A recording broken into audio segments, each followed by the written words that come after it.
Good morning, champions. Professor Aswin from Government College of Technology. I am having taking a champions data along with Mr. Civil Engineer. இன்னைக்கு வந்து ஒரு மூணு concept நமக்காக கொண்டு வந்திருக்காங்க. First வந்து middle quarter rule for circular காலம். இது சென்டமெண்ட் சப்ஜெக்ட்டுக்கான series. The middle quarter rule for circular column is the design of column is based on this rule. We know that the column is safe if only compression load is acting on it. Sometimes the applied load is eccentric with column axis. In such situation, both tensile and compressive stresses develop.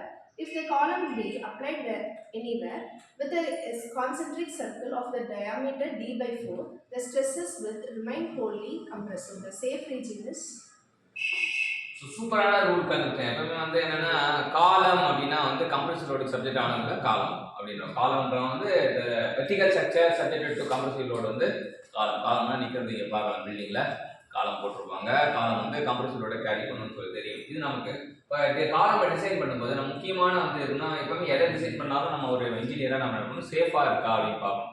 Building கட்டினா பில்டிங்கில் நம்மளாம் தைரியமாக வந்து உள்ளே வரோம் நிற்கிறோம் அப்படின்னா சேஃபாக இருக்குன்னு அர்த்தம். சேஃபாக இல்லைன்னா உள்ள வரதுக்கே ஐயோ இந்த பில்டிங் உள்ள போனால் எவ்வளோ வெயிட் தாங்கன்னு தெரியாதுன்னா சேஃப்லாம் பயப்படுறோம். ஸோ சேஃபாக இருக்காது நம்ம இது பண்ணுறோம். காலம் எப்போ சேஃபாக இருக்குன்னா கம்ப்ரசிவ் லோட் மட்டும் ஆக்ட் ஆனால் சேஃபாக இருக்கும் அப்படின்ட்டு. ஆனால் அப்ளைட் லோடு வந்து எசன்ட்ரிக்காக இருக்கும்போது அங்கே டென்சைல் லோடும் பங்கு இங்கே நானும் ஒரு மணி சொல்லிட்டு டென்சைல் சிஸ்டம் வருது, கம்ப்ரசிவ் சிஸ்டம் வருது. ஆனால் அந்த தருணத்துலேயும் இந்த லோட் அப்ளை எனிவர் இந்த concentric circular diameter concentric circular வட்டம் போட்டு d/4க்கு வட்டம் போட்டோம். d/4 உள்ள மட்டும் ஆக்ட் ஆனால் அப்போ அங்கே லோட் ஆக்ட் கம்ப்ரசிவ் மட்டும் தான் இருக்கும். அப்போ சேஃப் ரீஜன் வந்து அந்த d/4 இது இருக்கும் அப்படின்றாங்க. அதான் வந்து middle quarter rule for circular காலம். அடுத்தது the compound shaft. Compound shaft is a shaft which consists of two or more materials. So two or more materials ஒரு shaft வரும்னா அந்த compound shaft இருக்கும். அடுத்து free body diagram. The free body diagram of an element of a member in equilibrium. If the diagram only that the member or element is that made of free from rest with all the internal and external forces acting on it.